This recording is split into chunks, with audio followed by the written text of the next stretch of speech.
Reprimió a muchos colectivos, sobre todo a los chiíes, como decíamos, y a los kurdos. ¿Qué está haciendo ese hombre? Ese hombre se lo está haciendo porque quiere, ¿eh? O sea, no, quiero decir, no le ha pasado nada a que él no quiera hacerse.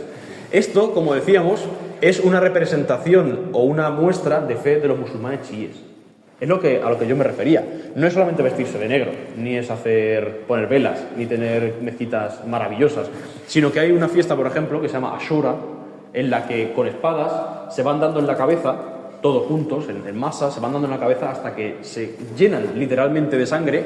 O sea, no es peligroso, pero hombre, el cuero cabelludo, que es una de las zonas que más sangra del cuerpo, que tiene más capilares, se cubren completamente de sangre, se azotan las espaldas con una serie de garfios, en fin, buscando el autocastigo y solidarizándose de esta manera con el imam Hussein, que es uno de los que hemos visto antes, que murió decapitado. Nosotros sentimos también tu dolor, en la cabeza en concreto. Entonces, Saddam Hussein todo eso lo prohibió, todas esas parafernalias las quitó de en medio y dijo que eso no se podía hacer en la calle ni en la vía pública y que por tanto lo hicieran en los lugares privados, y eso fue lo que llevó precisamente a los chiíes a odiarlo tanto. Pero no solamente a los chiíes, sino que también reprimió fuertemente a los kurdos, aquellos que decíamos que eran, salvando las distancias, los catalanes de Irak, aquella zona independentista, aquella zona que se cree en cierta medida superior o muy diferente al Irak federal. Nosotros no somos árabes, mugrientos, nosotros somos otra cosa, somos hombres de las montañas. En fin, esa especie de nacionalismo interno dentro de otro nacionalismo, que es el nacionalismo árabe, fue lo que los llevó a la represión, en muchos casos justificada. No quiero justificar una persecución en la que mueren miles de personas, pero por ejemplo la de los kurdos iraquíes, en la persecución de Al-Anfal, que es como se llamó, sucedió después de que un señor kurdo intentara matar a Saddam Hussein en una especie de discurso que estaba dando en un pueblo kurdo, y a raíz de aquello todos los kurdos allá donde se encontraran los fue arrasando, fue destruyendo aldeas kurdas, fue aniquilando a todo aquel que pudiera ser una amenaza a su poder. Ya estamos viendo que la fama de Saddam Hussein en Irak, por lo menos, estaba bajando en ese momento. De hecho, incluso los chiíes se le rebelaron. Los chiíes dijeron que ellos no iban a aguantar más eso, y pensando que los americanos les iban a apoyar, como habían apoyado a Kuwait, o sea, si los americanos han apoyado a Kuwait, que no son nada, que son una provincia, un país del tamaño de la provincia de Toledo, ¿cómo no nos van a apoyar a nosotros? Que estamos presentes en Irán, que estamos presentes en tantos países. Así que se rebelaron, y en el momento en que ellos esperaban la respuesta de Estados Unidos favorable, en cuanto a su defensa, los americanos lavaron las manos, los dejaron solos y Saddam Hussein los aniquiló en ciertas zonas. Sin embargo, hemos dicho que era un hombre, como dijo mi amiga Asil, cruel en ciertos momentos, pero que era un hombre fuerte y que supo gobernar su país con mano de hierro, pero con una mano, digamos, incomparable con ninguno de los otros presidentes ni gobernantes de Irak de las últimas décadas. Aquí tenemos un resumen de todos sus avances, de lo que él implementó en la política. Por ejemplo, implementó, valga la repetición, un sistema de salud gratuito y público, en el que ningún iraquí tenía que pagar nada por ir al médico, por dar a luz, por curarse un resfriado o por operarse de un cáncer. Lo cual para nosotros es una cosa normal, es decir, ¿cómo voy a pagar yo por ir al médico? Pero es que eso no es así. En el mundo eso no funciona así. Nosotros, gracias a Dios, sí. Pero si tú te pones malo en el Líbano, o si tú te pones enfermo en Estados Unidos, sin ir más lejos, tú te lo pagas. Y si no, pues no haberte puesto enfermo, que algo malo habrás hecho para ponerte malo. Parece ser que te dicen eso, si encima tienes que pagarlo. En fin, este hombre impulsó esa serie de reformas también. Por eso decíamos lo del socialismo. Porque es verdad que tenía políticas sociales en cuanto a la economía y a la sociedad, pero luego tenía otra serie de rasgos que no se enmarcan dentro del socialismo europeo, desde luego. También reformas agrarias, es decir, le devolvió la tierra a una serie de campesinos que habían estado cultivando durante una serie de décadas, se la entregó simplemente por derecho de cultivo. El crecimiento económico fue apabullante, desde luego, como decíamos, fue una de las potencias de la zona.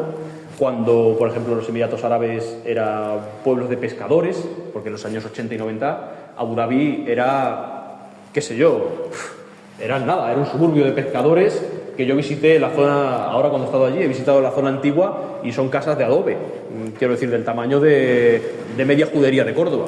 Lo que pasa es que el petróleo les ha hecho ricos. Este hombre estaba en esa senda, lo que pasa es que le colgaron antes. El desarrollo de la infraestructura y de la educación, obviamente, también fue muy importante. Y yo quiero remarcar el de la educación. Miren, en los países árabes, en general, yo he descubierto que hay bastante poco interés por la cultura, por el pueblo. La gente prefiere irse a un restaurante a irse a un museo.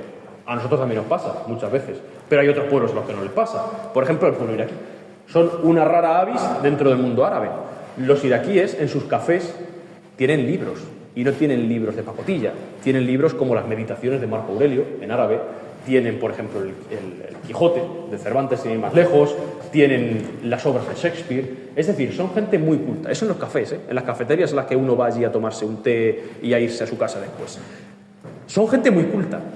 Gracias a aquello, aquellas reformas de Saddam Hussein que impulsaron la educación hicieron que el 90% de los árabes iraquíes estuvieran alfabetizados. Sabían leer, sabían escribir, sabían desenvolverse en un entorno académico. El 90%, ojo, es una tasa altísima. Y por eso la reminiscencia que queda hoy es precisamente esa en Irak, a diferencia de otros países. Sin embargo, en 2003 los americanos entraron en Irak porque decían, entre otras cosas, que Saddam Hussein tenía armas de destrucción masivas que eran, una aberración para la humanidad, que eran peligrosísimas y que en cualquier momento iba a matarnos a todos, pues como siempre se ha dicho. Quiero decir, que se ha dicho con Putin también, se ha dicho con todas las potencias, se ha dicho que nos van a matar y que vamos a morir todos. Bueno, moriremos cuando Dios quiera y ya está. Sin embargo, siempre se ha perseguido esa herramienta de meter el miedo a la gente. Obviamente por razones obvias. Quiero decir, leíamos aquí en este mismo lugar la frase de Alejandro en la conferencia que decía: libraos del miedo, hombres, y solamente así seréis libres, y solamente así seréis inmortales. El miedo es lo más peligroso que hay, antes que las armas de destrucción masiva, que además no existían, porque los americanos cuando entraron en Irak descubrieron que allí no había ningún arma de destrucción masiva. Eso se publicó más tarde, obviamente. Cuando ellos entraron dijeron que sí, que habían desmantelado un régimen criminal, opresor, que reprimía a los chiíes, que además eran sus enemigos de Irán, de Estados Unidos, pero bueno, en ese momento les dio por defenderlos, que oprimía a los kurdos, que era un tirano, desde luego, absolutamente despreciable, y que lo que había que hacer, primeramente, que además eso se hace, por desgracia, muy a menudo en España también, era quitar todas sus estatuas, quitar todas las calles que llevaran su nombre de en medio, ponerles una bandera americana encima, y así el pueblo pues progresaría y se le acabarían todos los problemas que había ido arrastrando durante todas esas décadas. No solo no se le acabaron los problemas, sino que los problemas aumentaron. Problemas siempre hay en la vida. Quiero decir que esta gente que nos vende que yo te voy a solucionar los problemas, eso es absurdo. Problemas siempre va a haber, problemas de base o problemas más de los aledaños, pero problemas va a haber. Sin embargo, los problemas en el régimen de Saddam Hussein eran problemas de libertad, como en cualquier dictadura. Quiero decir, tienes que elegir entre seguridad y libertad. En este régimen se elegía la seguridad, la protección del Estado, la economía, y la gente vivía bien. Bueno, si hablabas en contra de Saddam Hussein igual te pegaban un tiro, pero bueno, estamos en una dictadura, tampoco podemos exigir muchas cosas. Sin embargo, lo que pasó después de que cayera Saddam Hussein fue lo que vamos a ver a continuación, fue la destrucción absoluta de la economía. La economía iraquí se hundió y actualmente ese billete, que como decíamos son 100 dinares iraquíes, actualmente cuesta, me parece, que hice el cálculo, 1000 veces menos. O sea, se ha hundido. Ha dejado de usarse la moneda. En Irak la moneda vale tan poco que nadie la usa, usan solamente billetes. Y además, a partir de 100.000 dinares, un desastre absoluto. Un desastre monumental, el de la economía, el de la educación también, el de esa especie de sanidad pública que él implementó desapareció. Es decir, sí, les libraron de una persona que con ciertos sectores de la población era excesivamente cruel, pero bueno, es que trajeron una serie de problemas que no existían. Y ellos se gobernaban a sí mismos bien de esa manera. Y Saddam Hussein fue un gobernante provechoso en muchos casos. Y aquí vemos ya la etapa final, el ocaso de Saddam Hussein, en el juicio que se le realizó por parte de iraquíes, pero digamos que llevado a cabo o dirigido por Estados Unidos, en el cual él en todo momento se mostró autosuficiente, sin miedo y sin ningún tipo de... no se quebró en ningún momento. Lo vemos en el juicio, testificando en contra de sus enemigos chiíes, los iraníes, y testificando en contra de los kurdos, que le acusaban de tantas masacres y tantos genocidios, incluso riéndose en pleno juicio. O sea, vemos un hombre fuerte, como decíamos, un hombre sin miedo, con sus luces y sus sombras, pero que llevó a Irak a la gloria durante un periodo y que hasta el último momento se comportó como un león. Lo vemos cuando estaba siendo acusado de crímenes en contra de la humanidad y cuando estaba siendo prácticamente sentenciado a muerte. Lo vemos defendiendo su causa con una autoridad regia y, vamos, de un hombre que está completamente seguro de lo que hace y de sí mismo. Para acabar, prácticamente, yo les voy a enseñar dos cosas que no les he enseñado antes con los chiíes, cuando estábamos hablando de los chiíes, pero bueno, siempre vienen al caso. Esto se llama Alek. El Alek es una especie, podemos decir, de fular o de bufanda que los chiíes de Irak en concreto, ignoro si de otras zonas también, pero los chiíes de Irak, cuando van a visitar la tumba del imam al-Kadhem, aquella que hemos visto llena de cristales, llena de espejos, de brillantes, de oro y de plata, se la compran por un precio módico, por un precio ridículo, a hombres que la venden en la calle y se la colocan de la manera que ustedes van a ver. Se la colocan por encima, se la colocan por encima de la cabeza, se la colocan en un brazo, se la colocan en el retrovisor del coche o en algún punto de la casa para que, digamos, que emane de ella la protección del imam al-Kadhem, es decir, el que está aquí su nombre grabado. Salamu ala al-bab al-Hawaish, la puerta, saludos a la puerta Hawaish, que es la que da al sepulcro del imam al-Kadhem.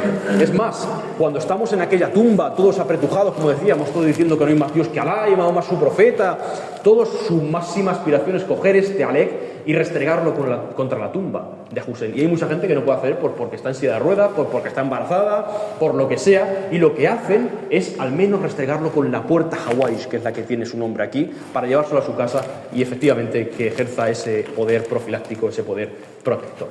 Y esto es algo simbólico, no es nada, lo ven perfectamente de aquí, pero ahora lo pasaremos. Es un pequeño libro de oraciones, Dua Taj, la oración de la corona, un pequeño fragmento también de tela verde y una bolsita minúscula de arroz.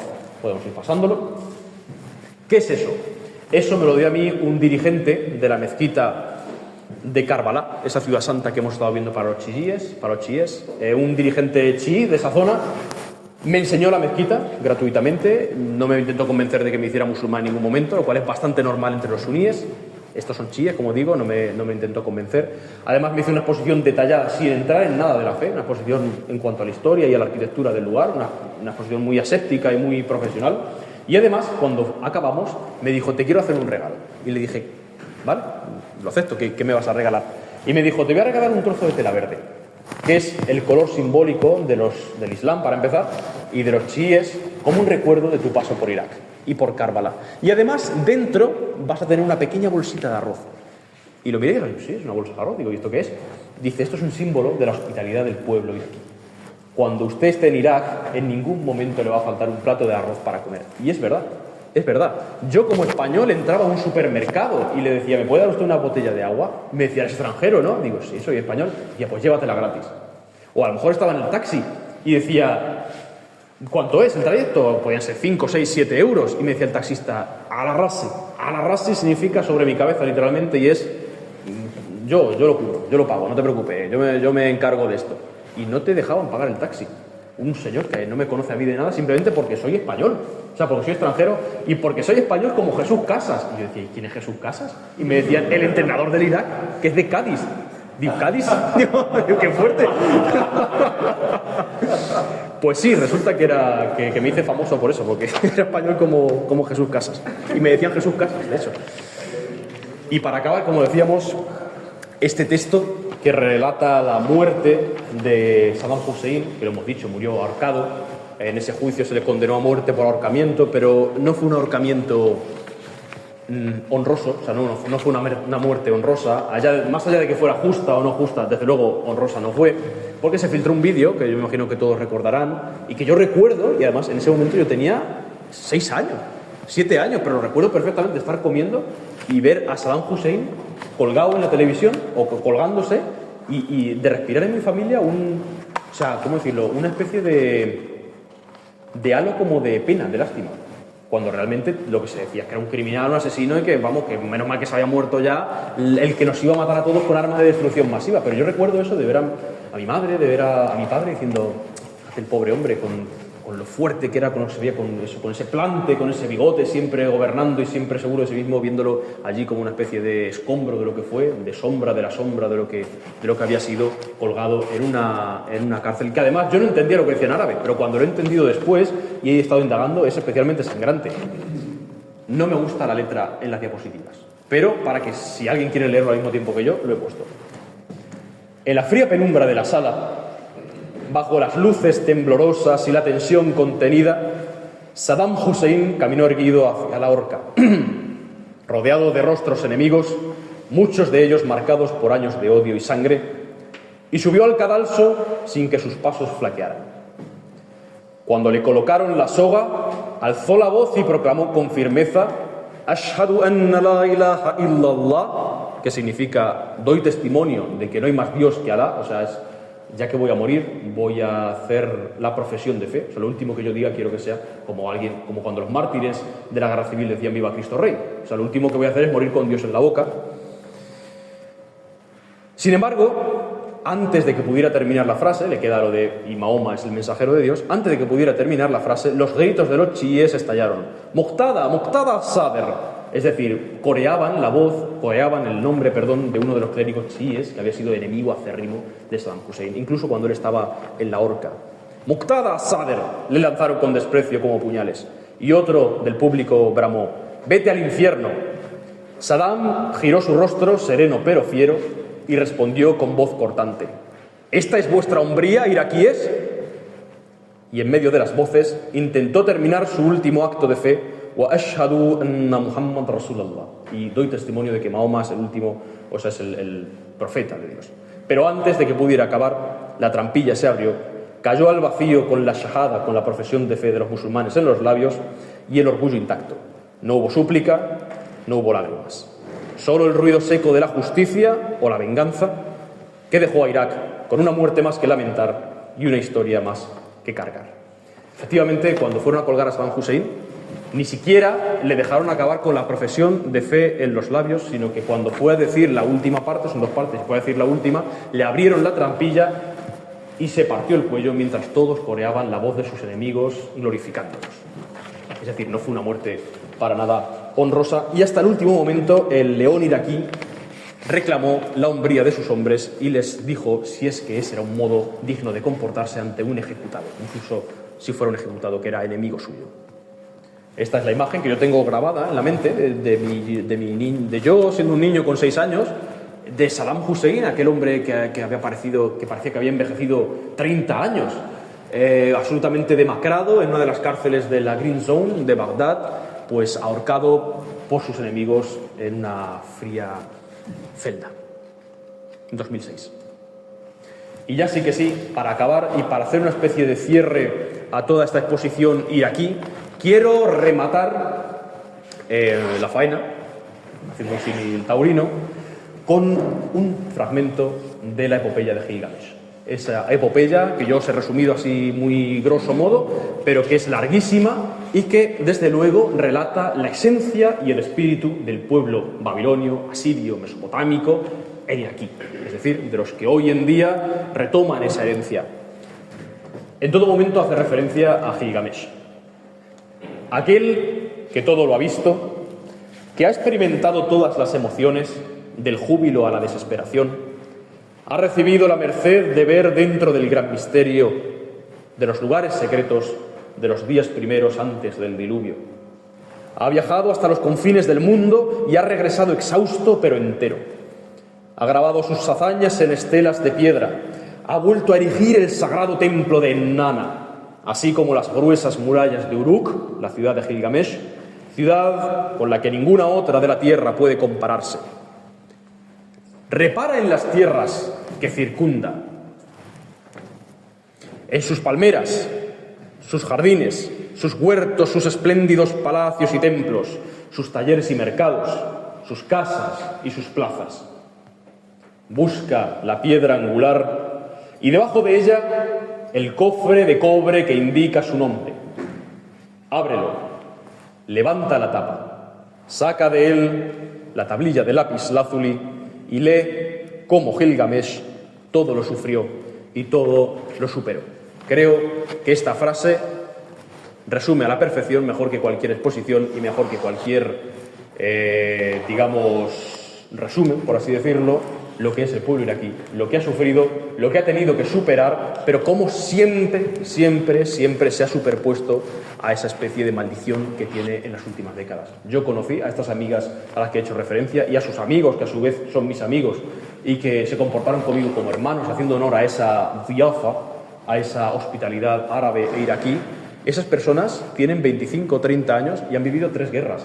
Han vivido la guerra de Irán, si son un poquito más mayores, si nacieron antes del 80, y si no, han vivido la guerra primera del Golfo contra Kuwait, han vivido la guerra contra los americanos y han vivido la guerra contra el Estado Islámico, algo que no hemos tratado, pero que fue una de las más sangrientas de Irak, una de las más dolorosas, porque no estaban luchando contra el gringo invasor, estaban luchando contra iraquíes y contra musulmanes. Quizá no eran iraquíes, pero eran musulmanes ante todo. Y hoy en día uno ve en las avenidas de Irak, interminables, sobre todo de Bagdad, a los lados, a ambos lados de cada farola, un cartel con la cara de mártires que han muerto, de soldados que han muerto luchando contra el Estado Islámico. Y así quería yo rematar, como decía esta faena, diciendo que Irak, como Gilgamesh, todo lo sufrió y efectivamente todo lo sufrió. Muchas gracias y espero su respuesta.